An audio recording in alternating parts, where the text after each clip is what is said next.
All right. Well, that was wonderful, Danny. And I guess you had to go off already, but it was wonderful. We're going to present a complimentary experience.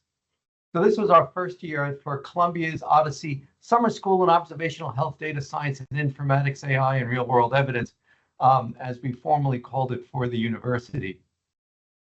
Here's the web page, but I'm going to come back to resources at the end, and I'll go through more detail about what this is saying. So the goal of this summer school is to gain foundational and practical knowledge in observational research, so both theory and practice. It's a hands-on experience conceiving, designing, implementing, running, and reviewing the results of an OHDSI network study. So we literally want to take you through all the steps of the study in that week and actually go all the way through to a network study. It's not really doing your question on one database, but do it on a set of databases and aggregate that information together.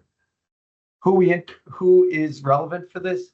Someone interested in observational research, someone willing to work hard for a week, as I'll probably forget and say again. I mean, we worked the full time every day that week, and we went beyond 5 o'clock on Friday, even because people were interested and wanted to get the whole thing done. It was a lot of work to do a network study within a week.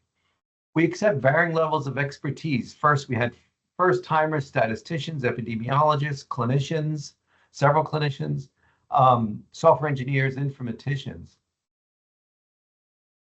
And so what are we teaching? Just briefly walking through the steps of reliable research. It's really, the course is not so much about, well, it is about the data and turning into a result, but how do you produce a reliable result? So remember, you write a protocol, you review the protocol, you curate the data, select cohorts, implement the analysis, disseminate the evidence, aggregate the evidence, and disseminate it.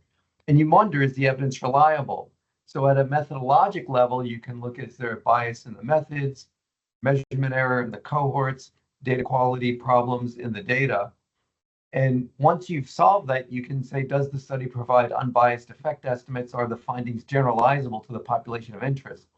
There are also technical concerns, like, is the programming correct? Is the logic correct? Is the ETL correct? Can the study be reproduced? Does the analysis actually do what the protocol said it was supposed to do? So these are the kind of concepts that get weaved into the week.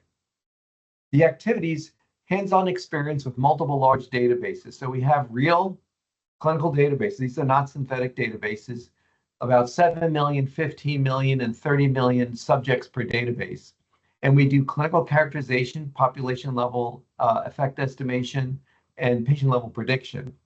We work from designing observational studies tailored to each use case to applying open source tools, OHDSI tools from the OHDSI community, and executing analyses across these real world data sources.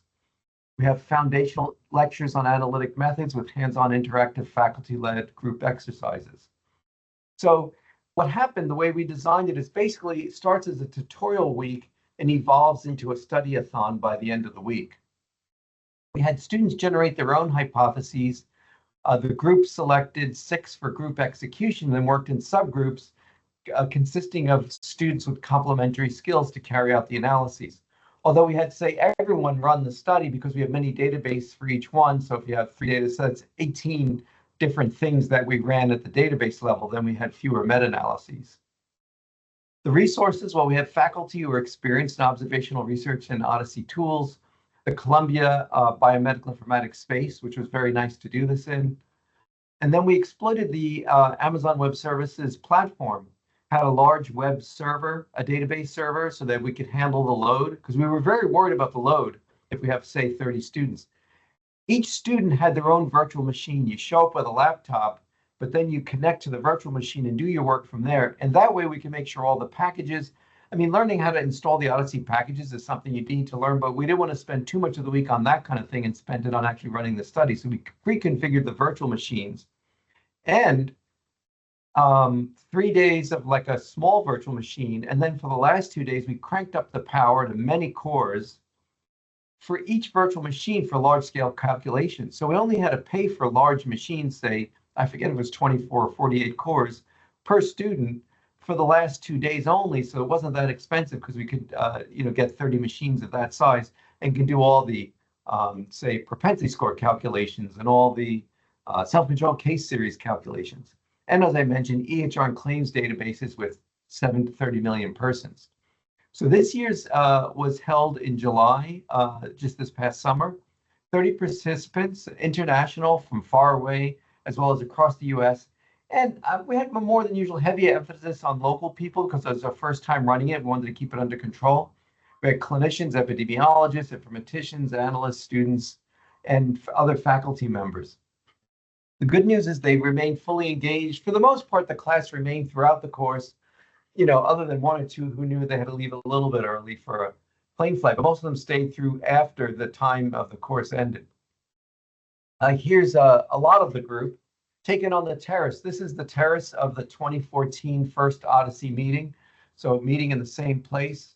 A little bit later on in the day, the faculty and some of the students took a picture showing the Manhattan skyline in the background from our terrace. But here's the more important working room. So it's a large room, 30 students. We kept it at 30 so that there's hands-on experience with everyone who's helping out. That's Anna Ostropolets delivering a lecture in the front. And this is a different view of the class. The faculty was Patrick Ryan, Anna Ostropolets, Karthik Natarajan, and myself, plus a wonderful IT support team, like a large team, to keep everything running.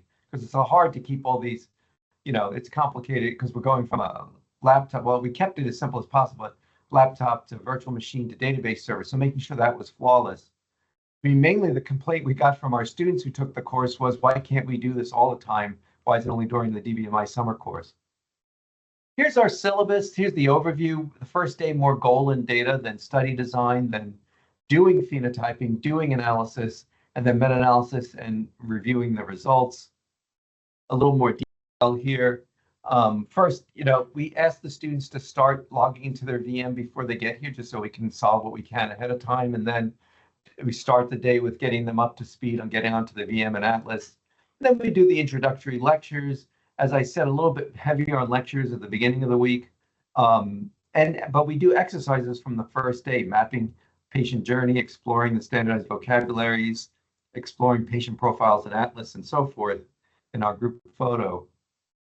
Then the second day going a little more characterization, estimation using comparative cohort design, estimation using self-controlled case series, patient level prediction, interspersed with exercise on framing your research question, and then a further exercise on that when you gain a little more experience as we go on, and then evaluating the data fitness for use in the data network.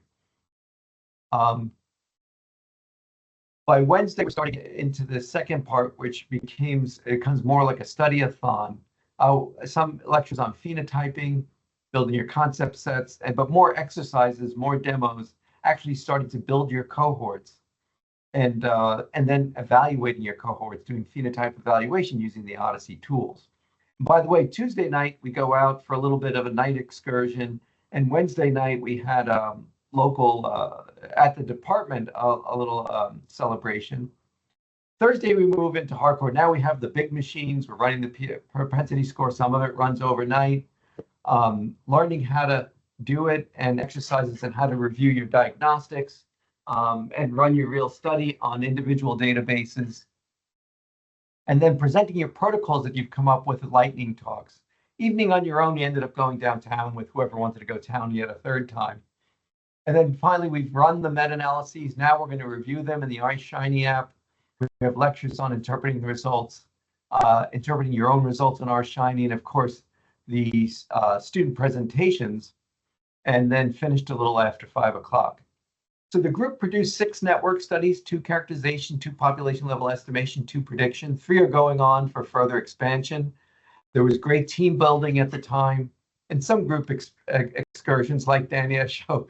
This is the High Line of Manhattan. It's a railroad track that's elevated, that it's become a park, so you can walk around Manhattan and see things. There's some of the students, some of the faculty. Of course, we had to go to Times Square and see the billboard where OHDSI was projected every hour in two or three OHDSI symposium ago. No OHDSI summer school week would be complete without a visit to a brewery somewhere in New York City. And of course, a visit to the most important film of the 21st century, the top one there, because I was in it for 5 seconds. So we walked by the awning and I took a picture of it. The reviews, we did very well. The students seemed very satisfied. We paid a lot of attention to the evaluations because it was our first time doing it. We basically got the top rating from all the students who sent in the reviews on the overall evaluation, and things like on satisfaction, and met my expectations, would recommend, relevant, appropriate, balance of theory and practice, made sense. All either the top review or the second one. What can I now accomplish? Again, strongest or somewhat agree, and instructors were very strong. Understanding how a study based on the OHDSI setup from a test definition, cohort definitions, diagnostics, funding experiments, interpreting results guided by technical tools provided by OHDSI was what they found most valuable. Improvements were always good to look. They wanted more time on the CDM. We spent a day on it, but we'll have to consider. Some said more technical, some said less technical. We may be at about the right spot given that. One person didn't like the sandwiches. That was the only neutral grade we got, was on the amenities. Testimonials said OHDSI Summer School exceeded all expectations. Course offered a deep hands-on, deep dive, brought the full OHDSI workflow to life. Highly recommend. And I particularly appreciate OHDSI system in conducting observational study to generate real-world evidence. So what were the lessons? You can help a heterogeneous group learn to carry out and actually execute an OHDSI network study in a week. But it's hard. It's a lot of hard work, and it was worth it. It was also a lot of fun. The cloud computing platform was essential for scaling up when needed. If you want to run, well, it's really 18 database studies at the same time on your poor database. I mean, you need the computing power. Shifting from a heavy didactics to a study-a-thon over the course of the week seemed to work well. So last slide, we're scheduled for June 2026, the week of the 22nd to the 26th. Registration is at that URL, but more important, at that QR code. We are limited to 30 because we want to keep it personal and interactive.